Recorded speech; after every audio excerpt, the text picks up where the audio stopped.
Aucun événement dans les passés n'a été plus important.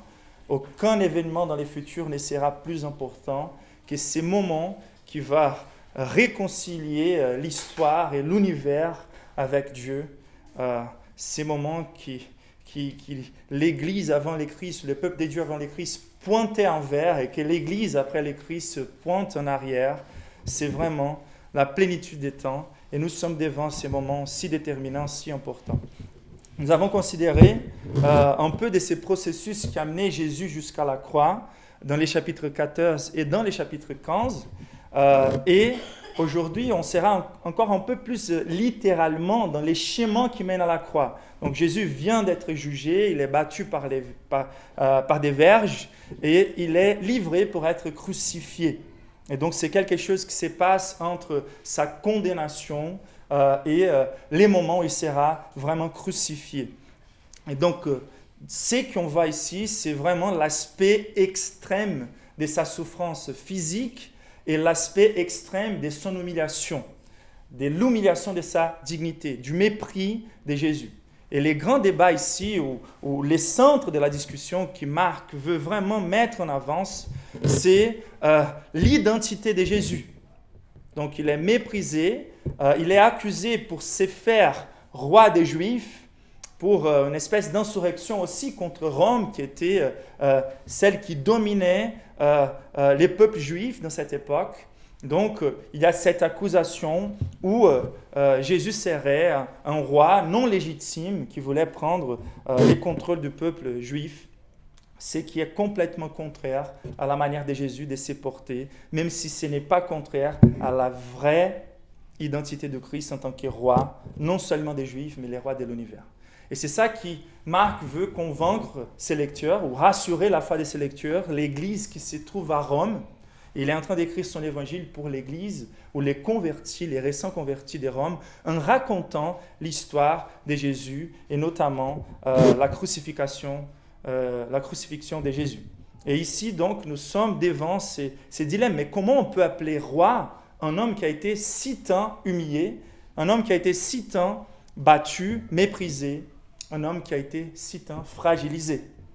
Et donc, nous arriverons à un niveau progressif de la considération de la souffrance du Christ qui va culminer à la croix, non seulement avec la douleur physique et les mépris humains, mais en considérant comment Dieu lui-même sera impliqué dans les déversements de sa colère et la manifestation de son dégoût envers celui qui s'est fait pécher à notre place, le Fils de Dieu lui-même. Mais ça fait partie, la considération de ce qu'on est en train de voir aujourd'hui, ça fait partie aussi du chemin de notre salut et du chemin aussi, paradoxalement, de la manifestation de la dignité du Christ au travers les chemins de la croix. Donc même si les êtres humains qui étaient engagés à supprimer le Christ, leur but était de mépriser Jésus et de les faire souffrir, Dieu, dans sa souveraineté, et Jésus lui-même le savait, ils étaient en train de manifester la suprême dignité de Jésus en tant que roi. Et c'est un peu ça que nous allons considérer aujourd'hui dans ces textes.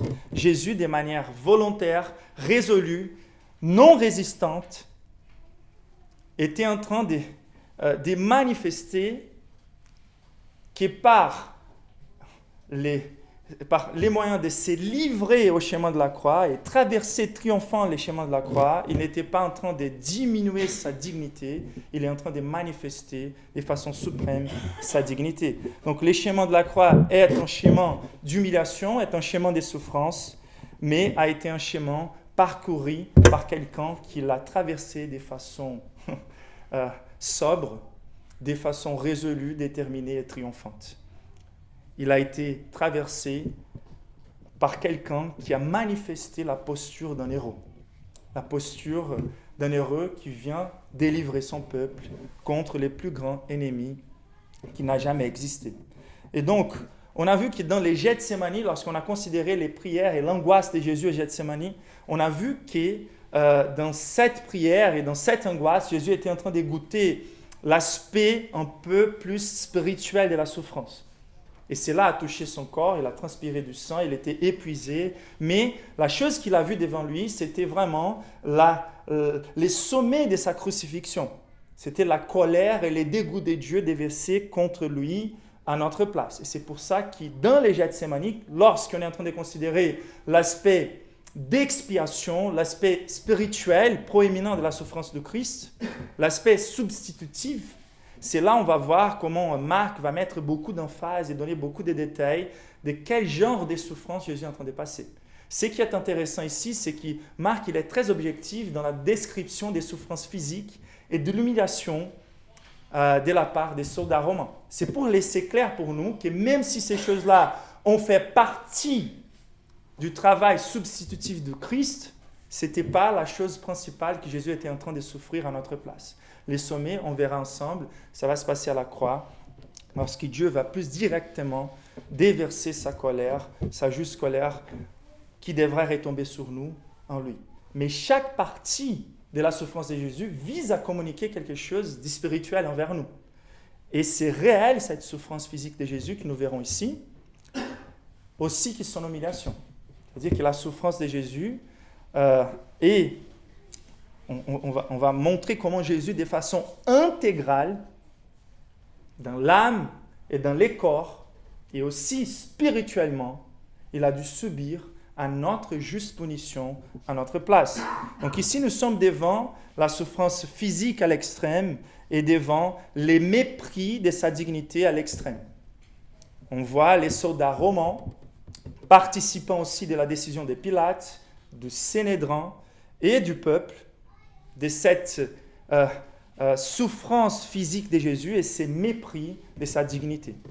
Et nous sommes devant la manifestation extrême du mépris de Jésus et de la douleur physique de Jésus jusqu'à la croix. Donc les chemins de la croix, et ça c'est la vérité du texte, dans les chemins de la croix, Jésus a supporté de façon extrême la souffrance et les mépris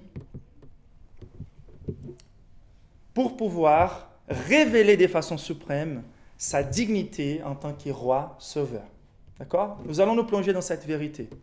Et plein de questions sont posées lorsqu'on considère les moments les plus atroces de l'histoire de l'humanité.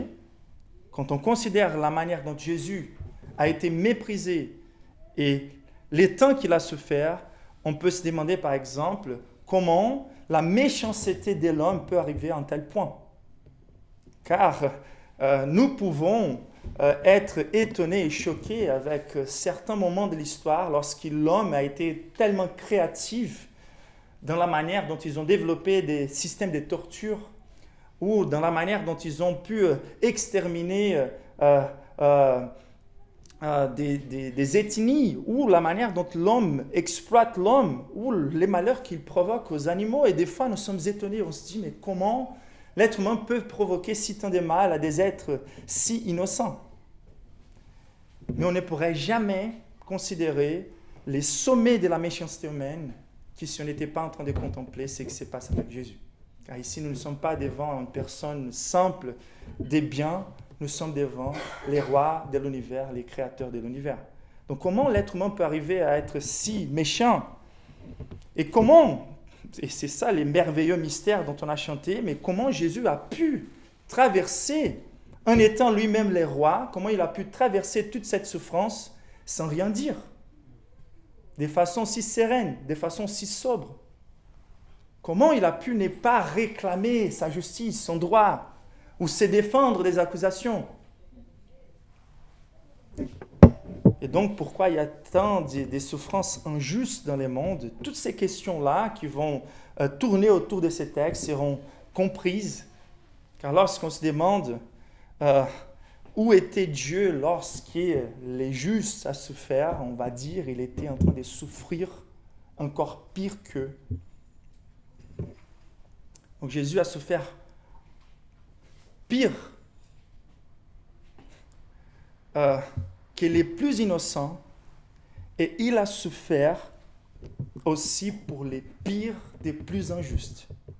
Car ces soldats même qui étaient en train de lui crucifier, de les mépriser, c'était par ces personnes-là qu'il a prié après en disant « Pardonne-leur, car ils ne savent pas ce qu'ils font ». Donc c'est très intéressant que la souffrance extrême du Christ donne l'espoir à tous ceux qui souffrent et inclusive à ceux qui font souffrir les justes de façon injuste. Donc, dans les schémas de la croix, Jésus a supporté de façon extrême la colère et les dégoûts, la souffrance et les mépris, la douleur et l'humiliation, afin d'accomplir le salut et révéler de façon suprême la dignité ou sa dignité en tant que roi.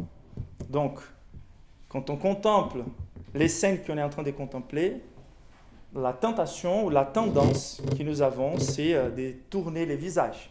C'est le type des thèmes que l'Église n'aime pas trop parler aujourd'hui. Mais c'est quelque chose que notre génération aussi, et nous individuellement, nous avons la tentation de dévier les visages. Toujours quand on voit la souffrance d'un juste, ou quelque chose qui montre beaucoup la violence ou la capacité de l'être humain, de sa méchanceté extrême. Moi, par exemple, je n'aime pas regarder certaines vidéos, des choses atroces que les personnes veulent me montrer. Mais c'est intéressant car on n'est pas qu'en train de vouloir cacher la souffrance des autres ou la méchanceté des autres. Nous n'avons pas envie d'imaginer qu'on puisse reconnaître les moments de souffrance qu'on traverse. Parce qu'on va mettre sur Facebook quelque chose, on va vouloir cacher nos souffrances. C'est comme si on avait honte de la souffrance. Et lorsque les personnes nous méprisent, il y a presque un instinct qui veut cacher nos erreurs, qui veut cacher nos imperfections et qu'on veut toujours mettre à l'avance qu'est nos vertus, qu'est-ce qui se passe de bien avec nous.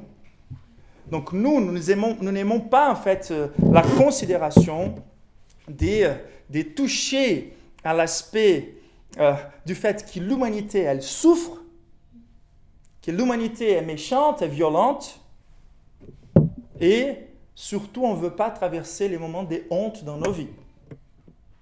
Donc, nous sommes des êtres qui veulent toujours s'auto-promouvoir. Et on va toujours suivre des messages et des encouragements pour plus qu'ils ne passent pas par la vérité, mais qui vont nous encourager à supprimer toute culpabilité et qui veulent nous proposer qu'est un chemin de prospérité et de triomphe. Et le développement des soi qui a rentré dans l'Église aujourd'hui donne des encouragements vides aux personnes qui veulent qu'affirmer son être sans que les personnes aient vraiment des motifs pour trouver une identité affirmée. Donc c'est très intéressant et notre société, elle marche de la même manière en voulant toujours cacher la honte, la culpabilité. Et c'est ça en fait. La manière la plus simple de régler nos problèmes, c'est de faire semblant qu'il n'y a pas de problème dans nos vies. Mais Jésus, dans ces textes, il montre clairement que la solution pour la honte de l'humanité, pour la méchanceté de l'humanité, pour la culpabilité de l'humanité, n'est pas un détour envers la réalité qui nous révèle très souvent nos imperfections, mais c'est de faire face frontalement et de façon extrême aux conséquences de notre culpabilité et de notre indignité. Donc, pendant que certains sont juste en train de dire « vous êtes digne, vous êtes digne, vous êtes digne », c'est contraire à ce que l'Écriture enseigne. Jésus, il est en train d'afficher ouvertement qu'il est en train de régler les problèmes de notre indignité.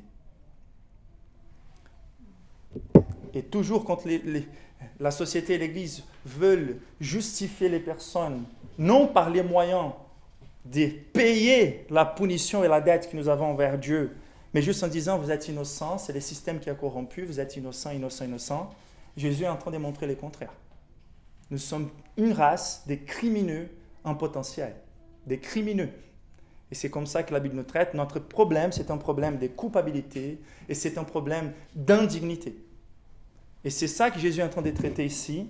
Et nous n'allons jamais comprendre l'Évangile si on dévie et on détourne les visages. Ça, c'est très intéressant. Il y a deux manières extrêmes de traiter la croix du Christ.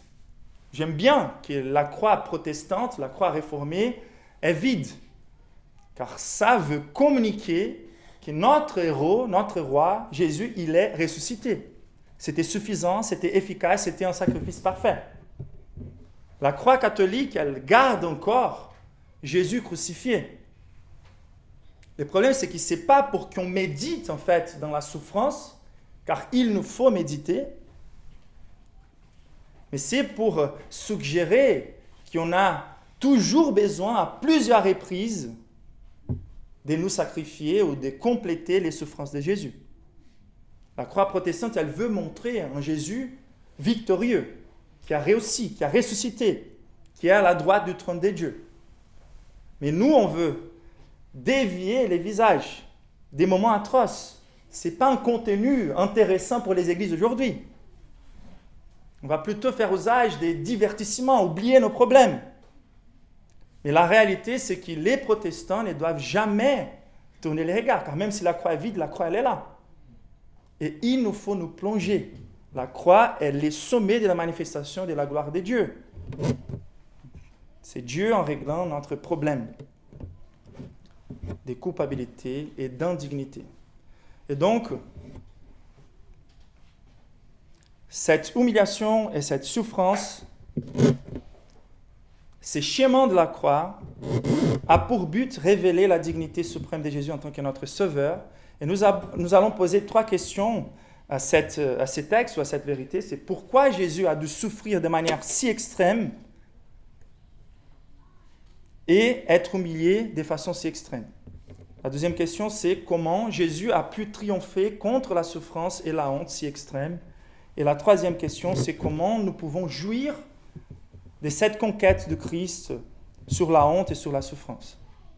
Donc la première question, pourquoi Jésus a dû souffrir de manière si extrême la souffrance et l'humiliation? Et la réponse la plus objective possible, c'est pour révéler et pour expier notre iniquité. Donc c'est très intéressant. Lorsqu'on voit Jésus, l'innocent, qui est là en train de se faire battre par des verges, de se faire crucifier, de se permettre d'être condamné sans sortir à sa défense, de se laisser cracher même dans les visages. On se demande, mais comment ou pourquoi c'était nécessaire qu'il souffre si tant ou qu'il soit si tant humilié? Et la réponse, c'est qu'il est là avant tout pour révéler la taille de notre indignité, la taille de notre iniquité. Nous pouvons ne pas arriver à l'extrême d'extérioriser toute notre méchanceté. Mais le potentiel crimineux qui est en nous est dans ces soldats-là. Et nous avons vu en fait que nous étions représentés par tous les groupes qui ont participé à la crucifixion de Jésus. Des Judas, un très proche disciple, jusqu'aux soldats romains, nous voyons la participation du peuple qui a crié crucifie-le, de l'autorité romaine qui, même en déclarant sa justice, lui a livré pour être crucifié. Il n'y a pas un seul groupe représenté dans la crucifixion de Jésus qui ne puisse pas représenter l'ensemble de l'humanité. Donc ça veut dire que lorsque Jésus se permet d'être maltraité et méprisé par cet ensemble des représentants de toute l'humanité, il est en train de révéler par là quel est le niveau d'iniquité, de méchanceté, de corruption que notre race est capable de produire. Mais non seulement par rapport à ceux qui sont en train de participer à son humiliation et à sa souffrance, mais aussi en se permettant souffrir à tel point. Car s'il est en train de faire une œuvre vicaire, substitutive, Jésus il est en train de montrer qu'il doit subir ce qu'on mérite subir. Et en se permettant d'être si tant méprisé et souffrir si tant, il est en train de payer la dette des justes punitions que nous méritions. Pourquoi Jésus se laisse traiter de façon si méprisante? C'est car nous sommes si méprisantes, si méprisables. Et donc, quel est le niveau des souffrances qu'il traverse ici? Lisons ensemble à nouveau les versets 15 à 21. Le verset 15 nous dit le suivant. Nous sommes là devant la souffrance physique extrême de Jésus. Pilate, voulant satisfaire la foule, leur relâcha Barabbas Et après avoir fait battre des vers Jésus, il les livra pour être crucifiés. Donc, on a déjà vu ça, les verges qui ont frappé Jésus, c'était comme des fouets, des cuirs, et dans les bouts, il y avait des os, du métal, et c'était quelque chose qui déchirait la chair à point qu'on puisse même voir les organes internes. Et plusieurs étaient morts au moment même de ces coups de fouet. Donc déjà, la souffrance physique dans sa chair était à l'extrême, mais il était encore livré pour être crucifié. Et dans l'histoire, c'est considéré la manière la plus cruelle de tuer quelqu'un. La croix, c'était déjà un symbole d'ignominie en soi, et en même temps, c'était les moyens de provoquer la plus grande souffrance à celui qui était crucifié.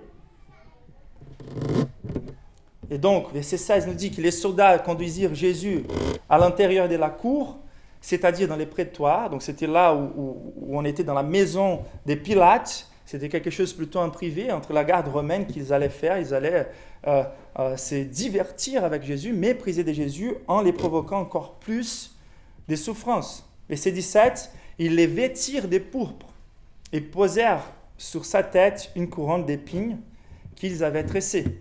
Donc là, ce n'est pas suffisant que Jésus ait sa douleur physique dans les dos, dans les côtés, mais maintenant, ils sont en train de lui mettre un revêtement de pourpre. Ça doit être l'habit d'un des gardes romains qui était scarlate, mais qui, avec les temps, a commencé à perdre sa couleur. Et rien que de remettre quelque chose et d'échanger ses habits, ça faisait très mal à son dos aussi.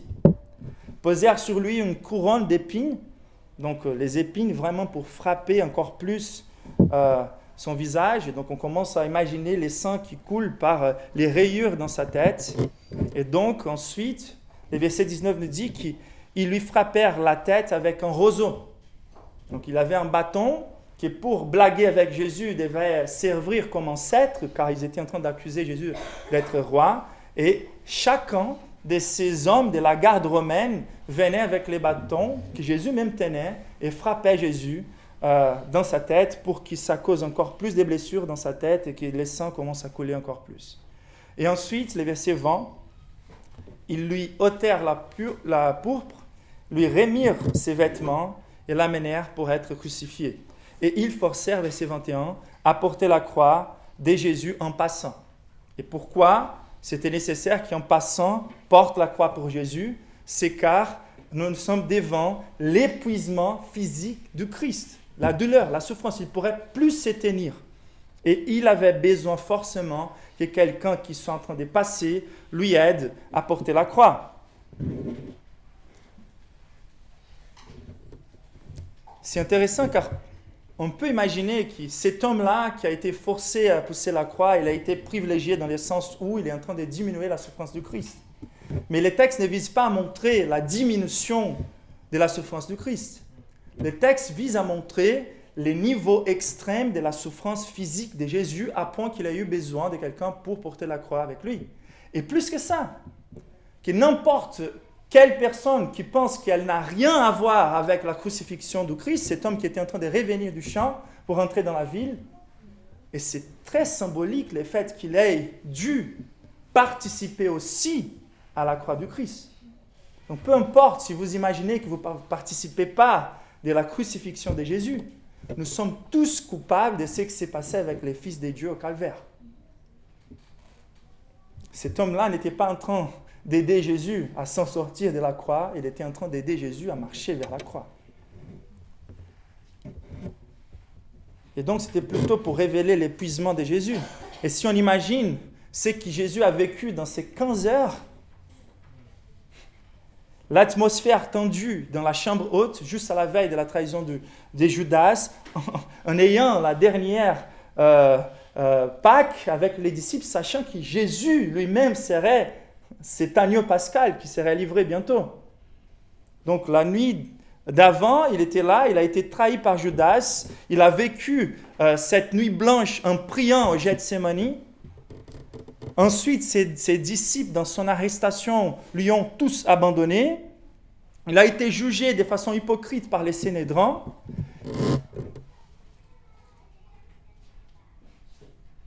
Ensuite, il a été méprisé par Caïphe, par un autre jugement de Sénédrin. Il a contemplé la niaison, la reniaison de son disciple les plus éminents, Pierre. Il a subi au jugement injuste de Pilate et son peuple lui-même avait réclamé sa crucifixion en désirant la libération d'un voleur. Et ensuite, il a traversé plus des souffrances physiques par les fouets, la peine de mort et les abus commis par ces soldats romains. Donc, humainement parlant, c'est étonnant même que Jésus ait pu marcher quelques mètres avec cette croix, vu la taille de sa souffrance physique. Mais ici, nous voyons non seulement sa souffrance physique, mais aussi l'humiliation extrême de sa dignité.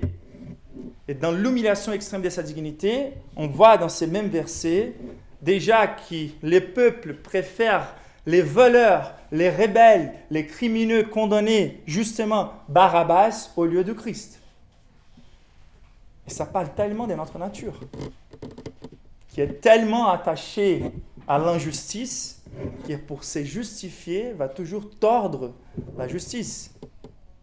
Ensuite, le texte nous dit que Jésus était livré pour être crucifié. C'est très intéressant, ce terme « livré », c'est comme si Jésus était complètement à la merci de toutes ces personnes-là qui vont contribuer à sa crucifixion. Jésus passe des mains en main. C'est le peuple qui va décider, c'est Pilate qui va décider, maintenant ce sont les soldats qui vont jouer avec lui. C'est Dieu qui se laisse jouer dans les mains des hommes.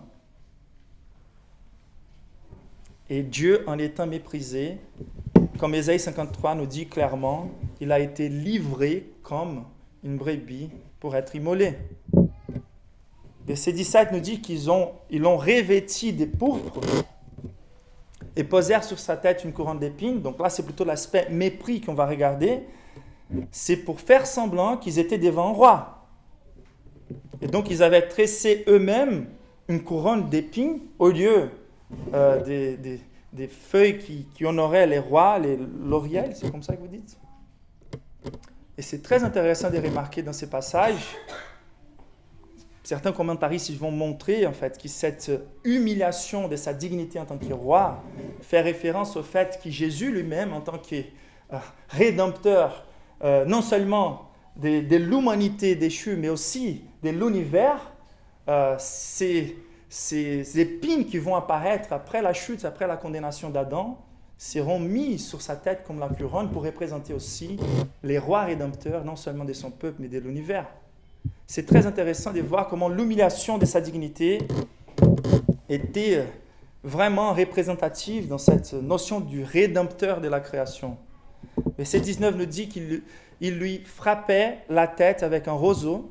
Et ça, c'est aussi très symbolique par rapport à notre corruption et notre nature, notre indignité, car ces roseaux étaient censés représenter les sceptres. Et c'est les créateurs de l'univers, là. Et la boue ou l'argile que nous sommes, les êtres humains qui ont été créés à l'image de Dieu pour être les co-régents de la création, comme les sceptres de Dieu sur terre, et les hommes même prenant ces sceptres et frappant la tête de Jésus un par un, en se pliant sur Jésus, devant Jésus, et en l'adorant, de façon à se moquer de lui, et en frappant à plusieurs reprises les rois de l'univers, l'abus même en faisant cela. Donc, quelle révélation de l'iniquité humaine qui arrive à son sommet par la suite du verset 19, crachant sur lui et fléchissant les genoux, il se prosternait devant lui. Jésus a été promis depuis l'Ancien Testament. Et pour représenter Jésus, une des choses que Dieu a conçues, c'était les temples avec toutes ces lois de purification qui étaient exigées pour s'approcher de Jésus. Et on connaît très bien l'histoire, il y avait l'Arche de l'Alliance. C'est la grande promesse, Dieu avec nous, qui quelque part représentait le Christ. On ne pourrait jamais nous approcher de l'Arche de l'Alliance. Et même les noms de Dieu, pour les dire, il fallait tout un rituel de purification. Donc c'est très intéressant de remarquer ici que nous sommes devant l'arche de l'alliance quelque part accomplie, les saints des saints, Jésus. Et que les personnes qui ne pouvaient pas s'approcher du feu, du soleil, du feu purificateur qui est notre Dieu, ils sont en train de cracher sur son visage. Voilà le niveau de l'indignité humaine, le niveau de la méchanceté humaine. Nous sommes cette race capable de faire cela. Et nous le faisons très souvent, même si pas si extrême, toutes les fois qu'on renonce et qu'on rejette la dignité de Jésus en tant que roi. Verset 20. Après s'être ainsi moqué de lui, ils lui ôtèrent la pourpre, lui remirent ses vêtements et l'amenèrent pour être crucifié. C'est intéressant. Jean va nous dire que c'est dans ces moments-là que Pilate va prendre Jésus et qu'il va dire « Voici l'homme ». Donc Pilate n'a pas ordonné que Jésus soit méprisé à tel point par les soldats. C'était juste de faire la section des fouets. Mais c'est intéressant car les commentaristes pensent que le but de Pilate, c'était vraiment de faire un homme fragile et apparemment innocent souffrir pour faire un appel à la miséricorde du peuple. Il a voulu présenter Jésus maintenant complètement déchiré, sanglant, frappé et dire « Voici l'homme. Vous voulez encore, qu'est-ce que je fasse à celui que vous appelez les rois des Juifs ?» Et c'est surprenant que la réponse du peuple soit « Crucifie-les, crucifie-les ».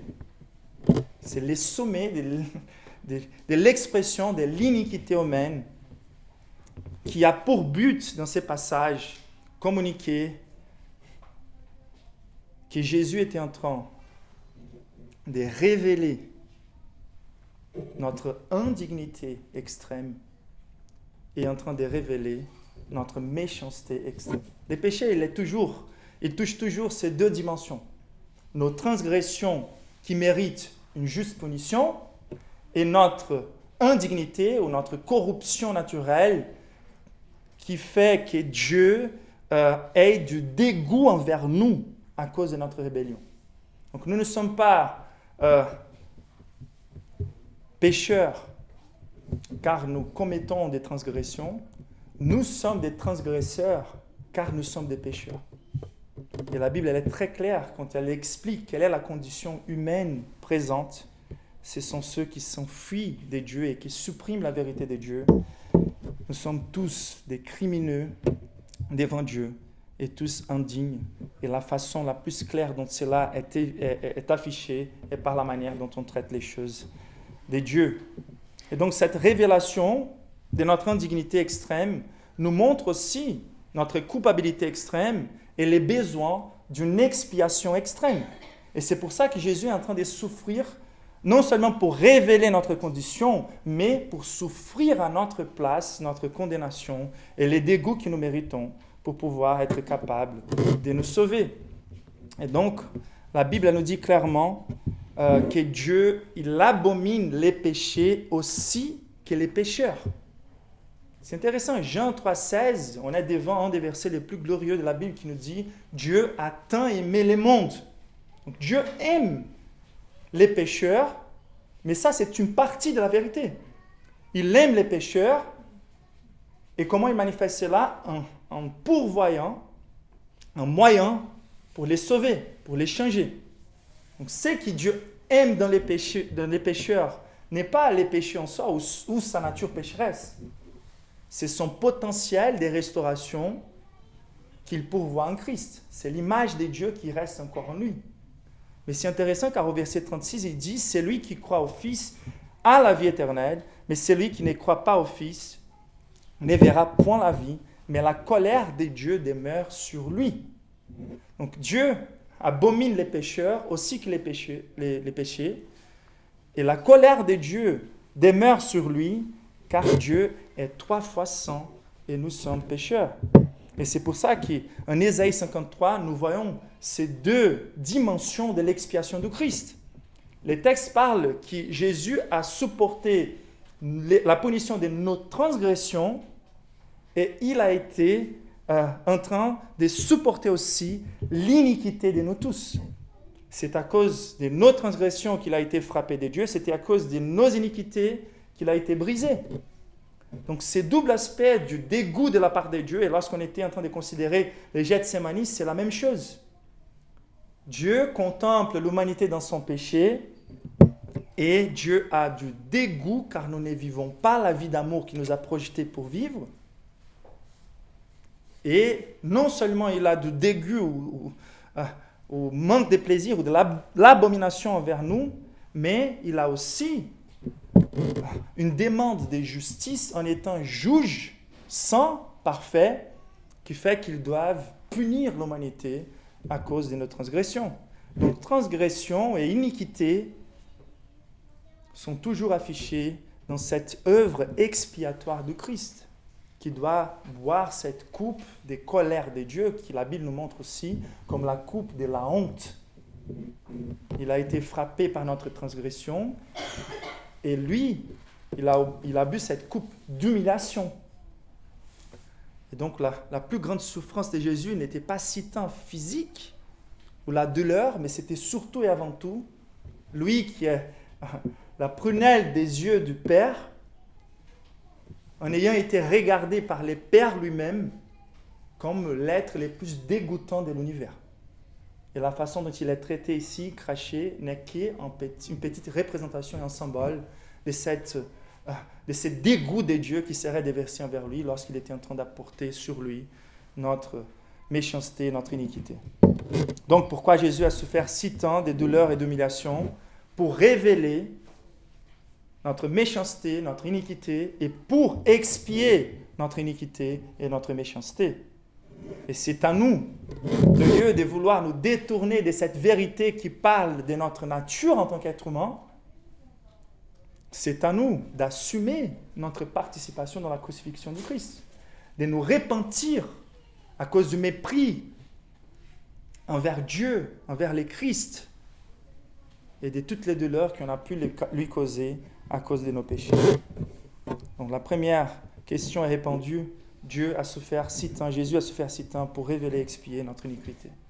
La deuxième question, c'était comment Jésus a pu réussir à traverser la souffrance et la honte si extrême. Ça reste un mystère. Car on ne trouve jamais un être humain qui, lorsqu'il est accusé de façon injuste, arrive à garder le silence. Moi, au moins, je ne connais pas, c'est vraiment rare. Des hommes naturels. Et même pour les chrétiens, c'est dur. Et donc, comment nous pouvons expliquer ces mystères? Un roi par droit, les rois de l'univers, qui se permet d'être craché dans les visages, un Dieu tout-puissant qui se permet d'être brisé par de la boue. Et c'est ça qui est intéressant dans ces mystères-là. La Bible, elle nous aide avec plusieurs textes, mais c'est intéressant. Comment Jésus était capable de triompher contre cette humiliation extrême, de triompher contre cette souffrance, de cette douleur physique extrême, de la façon dont il a fait.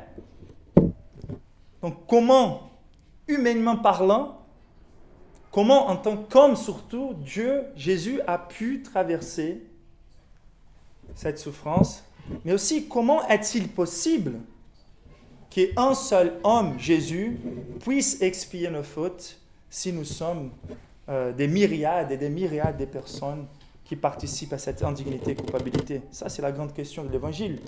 Donc, pour répondre à cette question-là, nous allons considérer 3 éléments. Les premiers, c'est la puissance du Saint-Esprit. Donc, comment a pu Jésus traverser un tel niveau d'humiliation et un tel niveau de souffrance? La Bible nous révèle en Jean 3, verset 34, que Jésus a reçu le Saint-Esprit sans mesure. Il faut qu'il soit homme, 100% homme, pour pouvoir nous représenter. Et lorsqu'il est en train de se laisser mépriser et de souffrir les niveaux de souffrance qu'il a souffert, cela ne peut que s'expliquer par l'onction du Saint-Esprit qui reposait sur lui. C'est très intéressant. L'onction du Saint-Esprit n'était pas là pour soulager sa douleur, que ça soit clair. Le Saint-Esprit était là pour lui rendre capable de supporter la douleur. Il ne peut qu'expier la punition qu'on mérite s'il subit cette punition jusqu'à la dernière goutte. Et la réalité, c'est que pendant que Jésus marchait vers la croix, l'illustration qu'il donne pour Asher, c'est très intéressant, c'est comme si le Saint-Esprit était en train de tenir Jésus juste pour qu'il puisse continuer à avancer dans la direction de la pleine colère de Dieu qui a été cumulée pendant toute l'histoire, qui comptait à chaque péché, chaque transgression commise par chaque membre de l'humanité qui serait racheté par Jésus. C'est de condenser toute la souffrance de l'enfer et prendre cette toute-puissante colère de Dieu qui serait déversée par le Christ. Et le Saint-Esprit n'est là qu'en train de tenir Jésus pour qu'il supporte en tant qu'homme la punition de nous tous. C'est ça que Jésus allait chercher au Gethsémani. C'était cette force. Et la Bible dit, en ayant assez prié, il est allé marcher dans la direction de ceux qui sont venus l'arrêter. C'est Jésus marchant, triomphant vers la croix, et pour supporter chaque intensité de la punition que nous la méritions. Cette indignité et cette douleur physique a été supportée par l'Esprit. Et la Bible nous présente d'autres motifs. Une d'elles, c'est l'assurance du succès de sa mission. Ça, c'est très intéressant. Dans les prophéties du passé, la Bible a toujours montré, comme en Ésaïe 53 à nouveau nous laisse très clair, qu'il verrait les résultats et il serait dans la joie. La Bible nous a toujours assuré du fait que ça serait au travers la mort, au travers la souffrance, que Jésus allait trouver les triomphes contre les péchés à notre place. Jean chapitre 12, c'est très intéressant, c'est très récent, c'était le dimanche des Ramos lorsqu'il rentre en Jérusalem et qu'il est acclamé en tant que roi par les peuples. Voici ce que Jésus dit, il n'a pas été trompé par l'acclamation du peuple.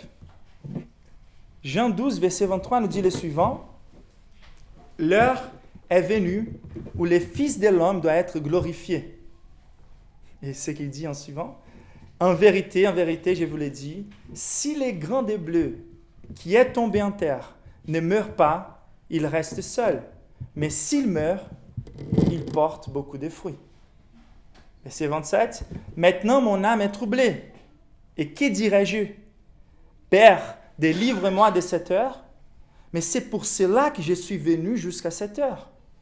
Père, glorifie ton nom. » Et une voix vint du ciel, disant, « Je l'ai glorifié et je les glorifierai encore. » Donc c'est très intéressant, c'est très récent les paroles du Christ. Avant qu'il soit arrêté, avant qu'il soit fouetté, avant qu'il soit mis dans les chemins de la croix, il vient de dire qu'il sait que si les grains de blé ne tombent pas par terre et ne meurent pas, il ne porterait pas de fruits. Jésus était convaincu du succès, du fruit qu'il allait porter au travers de cette souffrance.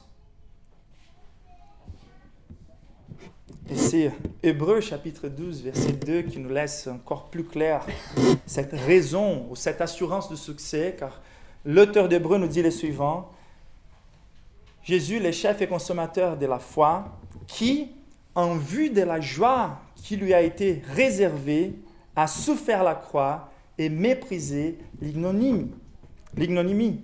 C'est très intéressant, car ces deux aspects-là que nous sommes en train de voir, les mépris de la dignité du Christ et la douleur physique à l'extrême, ces deux choses sont mentionnées en Hébreux 12.2 qui nous dit en vue, donc quelle était la raison qu'il a pu soutenir contre toute cette méchanceté, c'était l'assurance que les chemins de la croix, c'était les chemins de la gloire.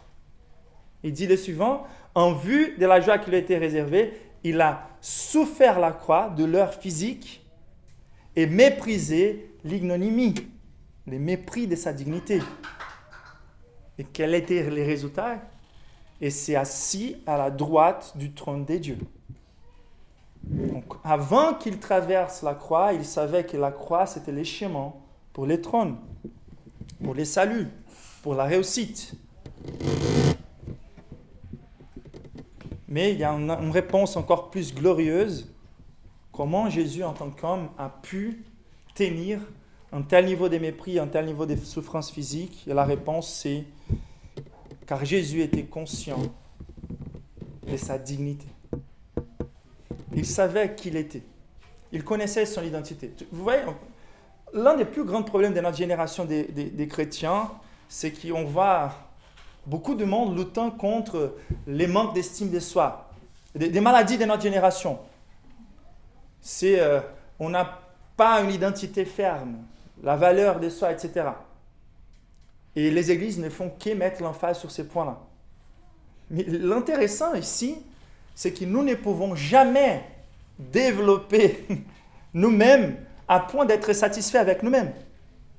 Car nous sommes indignes. Nous sommes méchants. On sera jusqu'à jamais en train de vouloir développer à nous-mêmes. Et la réalité, c'est que nous sommes devant quelqu'un qui ne peut pas être plus développé. C'est la personne la plus excellente de l'univers, Jésus-Christ. Et c'est son identité créditée à nous qu'il est en train de provoquer au travers les portées de notre indignité en lui-même. C'est une transaction. Et c'est très intéressant. Jésus, il savait que cette mission allait s'accomplir d'abord, mais plus que cela, il était rassuré que sa valeur ou son identité n'était pas déterminée par la manière dont les personnes les traitent. Sa valeur ou son identité n'était pas déterminée par la manière dont les personnes exprimaient sa dignité. Ce n'était pas ce que les personnes pensent à propos de moi, ce n'était pas comment les personnes me traitent qui détermine qui je suis. Ce qui détermine qui je suis, c'est ma conviction à propos de mon identité et surtout la façon dont Dieu lui-même exprime ma valeur. Jésus n'a jamais eu crise d'identité. Et la richesse de son caractère se révèle par la manière dont il se rend capable de se laisser humilier. Si vous voulez voir la richesse ou la confiance de quelqu'un dans la valeur qu'il peut avoir en Dieu, c'est la manière dont il se permet de souffrir, d'être humilié. Et la façon dont plusieurs soi-disant chrétiens réagissent à la souffrance ou au mépris révèle beaucoup s'ils ont compris ou non l'évangile. Et ici, c'est très intéressant. Jean 13, verset 1 nous dit le suivant. Avant la fête des Pâques, Jésus, c'est énorme ça, sachant que son heure était venue, dépassé de ce monde au Père, c'est-à-dire il savait d'où il venait, où il allait. Il connaissait sa patrie originale, sa maison, son identité, sa relation avec les pères. Connaissant son destin et son origine, connaissant son identité. Regardez, ayant aimé les siens qui étaient dans le monde, et il a mis les combles à son amour pour eux. Pendant les soupers, lorsque le diable avait déjà inspiré au cœur de Judas Iscariote, fils de Simon, les desseins de les livrer, Jésus, qui savait que le Père avait remis toutes choses entre ses mains, qu'il était venu de Dieu et qu'il s'en allait à Dieu, s'éleva de la table, ôta ses vêtements, prit un linge dont il se ceignit, et ensuite il versa de l'eau dans un bassin, et il s'est mis à laver les pieds des disciples et à les essuyer avec les linges dont il était saint. C'est énorme. Comment Jésus a pu subir à la position d'un esclave pour nettoyer et laver les pieds de ses disciples, lui-même roi, venant du Père et s'en allant à nouveau Père. La seule capacité que nous avons pour pouvoir servir des cœurs, c'est en étant rassurés de notre identité, de la richesse de notre identité. La générosité s'affiche par les services et pas par l'exigence que les autres nous servent. Les rois de l'univers se laissant cracher les visages, car sa richesse est inépuisable. La richesse des grâces, s'humiliant pour manifester, non par imposition ou violence, mais d'abord et avant tout par la miséricorde. Inévitablement, ceux qui vont rejeter la miséricorde de Dieu feront face à l'application finale de la justice de Dieu. Dieu est juste. Il ne peut pas ignorer lorsqu'on les traite avec mépris et qu'on soit en train de transgresser continuellement contre lui. C'est pour ça que la première venue, il a dit, je ne suis pas venu pour juger les mondes. Les mondes, il a déjà jugé. Donc la première fois, l'agneau de Dieu. Profitez. La deuxième fois, les lions. Et donc, il était convaincu de sa dignité. Et c'était pour ça qu'il a pu se permettre de traverser et réussir contre ces choses-là. C'est la même chose qu'il venait de dire, ou qu'il va dire à Pilate. Aucune puissance ne te serait donnée. Donc pendant tous les parcours de sa crucifixion, il est rassuré de son identité. Marc 14, verset 62, devant les Synédrins, il avait déjà dit « Je les suis, les Messies, les fils de Dieu bénis, et vous verrez les fils de l'homme assis à la droite du Tout-Puissant et venant sur les nuées des cieux. » Jésus n'avait aucun doute du fait qu'il est le roi des rois, le roi de l'univers, et qu'il reviendra pour un jugement. Et c'est pour ça qu'il a pu la première fois traverser la souffrance et l'indignité. Donc son identité était déterminée surtout et avant tout par ses convictions personnelles de son identité et surtout par la vie du Père. Combien digne est celui dont le visage a été craché.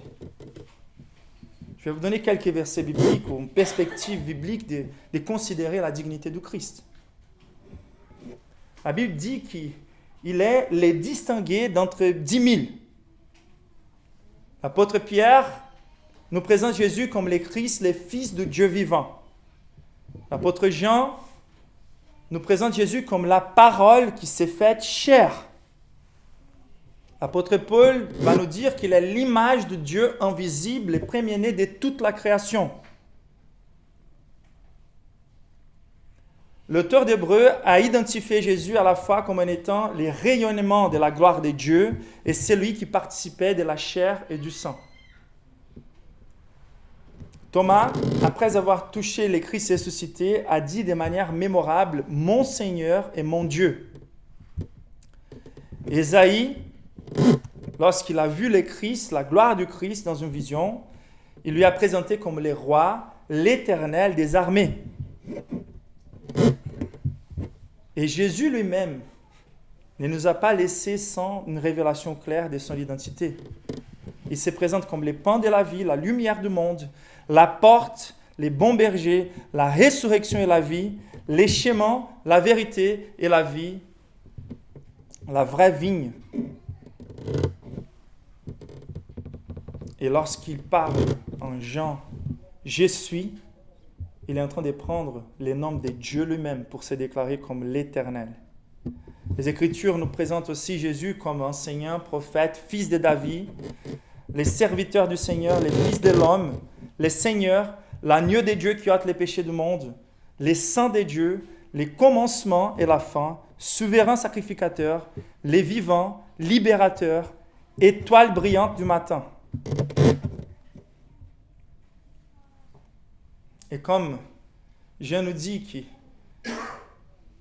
le monde lui-même ne pourrait contenir toutes les choses que Jésus a écrites, tous ces titres et tous ces noms de Jésus et toutes ces présentations de Jésus n'arrivent qu'à toucher la surface de la gloire de sa dignité.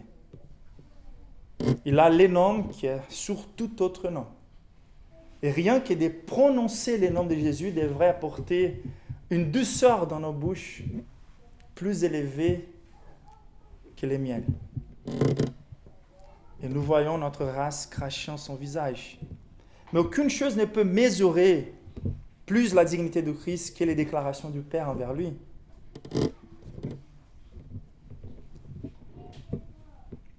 Il dit au Père, « Père, glorifie ton homme. » Et la voix vient du ciel en disant, « Je l'ai glorifié et je l'ai glorifié encore. » À plusieurs reprises, Dieu a rompu le silence pour afficher dans l'histoire son amour pour les fils.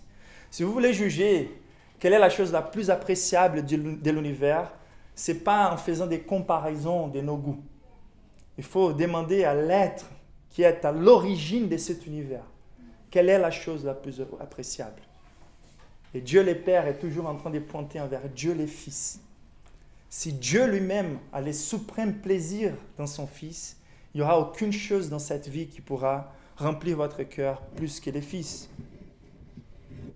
Jean 3, verset 35 nous dit « Le Père aime le Fils et il a remis toutes les choses entre ses mains. » La manière dont Dieu le Père est en train de glorifier le Fils nous montre clairement quel est le centre de l'univers. Ésaïe 42, il dit « Voici mon serviteur que je soutiendrai, mon élu, qui mon âme prend plaisir. J'ai mis mon esprit sur lui, il annoncera la justice aux nations. » Jean chapitre 5, verset 20. « Car le Père a aimé le Fils et lui montre tout ce qu'il fait. Et lui montrera des œuvres plus grandes que celles-ci, afin que vous soyez dans l'étonnement. » Le but de Dieu dans l'histoire, c'est qu'on soit étonné avec la gloire du Fils. Verset 21, « Car comme le Père ressuscite les morts et donne la vie, ainsi le Fils donne la vie à ceux qu'il veut. Le Père ne juge personne, mais il a remis tout jugement au Fils, afin que tous honorent le Fils comme ils honorent le Père. Celui qui n'honore pas le Fils n'honore pas le Père qui l'a envoyé. » C'est pour ça que la Bible nous dit « Baisez les fils de peur que les pères ne s'irritent pas. » Avant que Dieu dise que la lumière soit, Dieu a dit que la croix soit. Car la croix, c'était le moyen suprême au travers lesquels la gloire du Fils serait dévoilée. Voilà pourquoi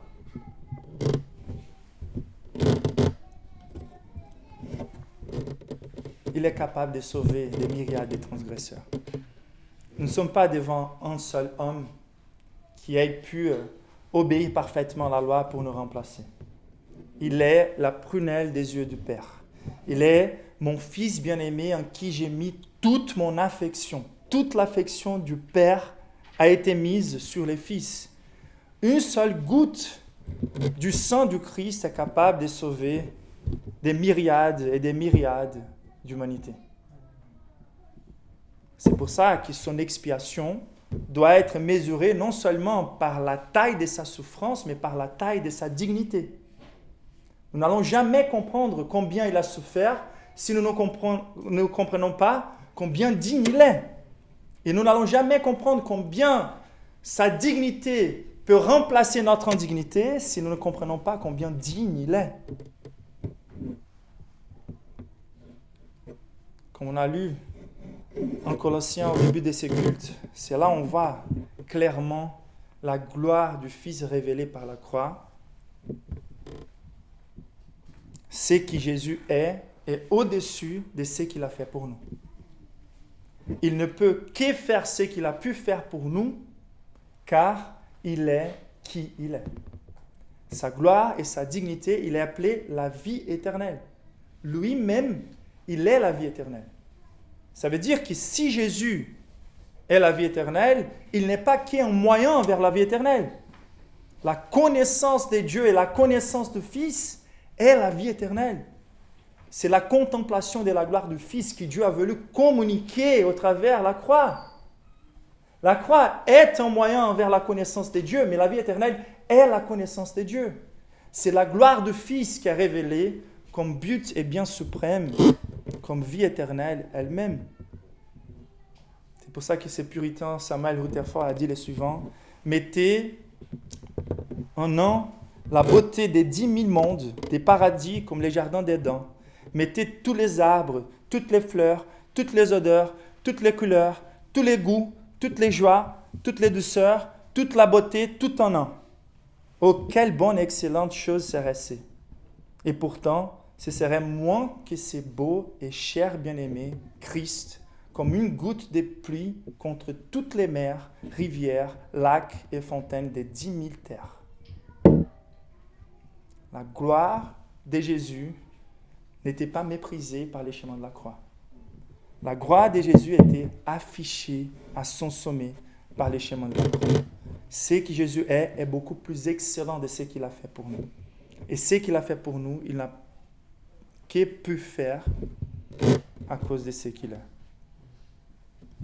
Il est là non seulement pour expier notre transgression, mais également pour nous créditer sa dignité Et c'est cette dignité qui nous amène la paix de Dieu.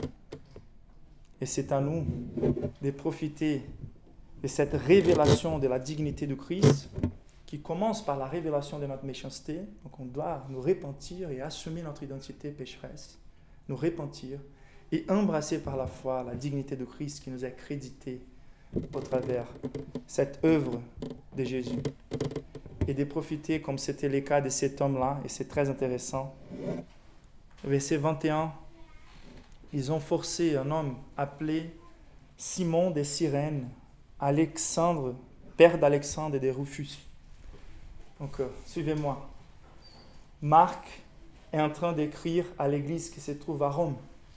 Et l'église qui se trouve à Rome connaît Simon de Cyrène, père d'Alexandre et de Rufus. Paul va écrire aux Romains aussi, à l'église qui se trouve à Rome. Et il va faire mention des Rufus aussi. Et c'est étonnant de voir comment Dieu, dans sa providence, un homme qui venait du champ et qui rentrait dans la ville, et qui peut-être n'était même pas conscient de ce qui est en train de se passer, et que la providence de Dieu lui a forcé, par les mains des impies, à participer à la mort du Christ. Et nous sommes tous ici aujourd'hui dans une expérience similaire, forcés à regarder ce qui s'est passé à la croix. Simon est très proche et devient un des pères de l'Église à Rome. Selon l'enregistrement historique, selon l'avis des commentaristes, Marc est en train de faire mention de cette personne-là, car ils sont identifiables dans l'Église qui se trouve à Rome. Et cet homme-là, qui a dû reconnaître sa participation dans la croix du Christ, a pu voir de très proche la crucifixion de son Seigneur. Il a contemplé l'humiliation extrême, la souffrance extrême du Christ. Et il a profité de la meilleure manière possible, en regardant la croix non comme un moyen de diminuer la dignité du Christ, mais comme un moyen de révéler sa gloire suprême. Et bon, pour répondre à cette question, comment profiter, nous repentir de notre participation, de culpabilité et notre indignité, embrasser par la foi la dignité et l'expiation du Christ, et proclamer l'Évangile de façon à nous conformer avec la manière dont Jésus a exprimé la gloire de sa toute suffisance, de sa dignité. Ça veut dire l'Église a toujours promu la puissance de l'Évangile, beaucoup plus sous la persécution, sous la souffrance, sous les mépris. Et c'est par là qu'on peut tester aussi si nous sommes comptés entre ceux qui ont la foi en Jésus. Comment nous voyons notre identité en Jésus? Sommes-nous capables de supporter les mépris, l'ignominie? Sommes-nous capables de supporter les souffrances en nous laissant mourir pour que d'autres trouvent la vie? C'est cette réaction qui étonne les personnes, qui montre la réalité du Christ en nous. C'est cette réaction qui sauve, et pas l'exigence d'être traité comme fils de Dieu. Car nous savons déjà comment Dieu va traiter ses enfants de façon inévitable. Il nous attend pour nous recevoir avec des couronnes de gloire.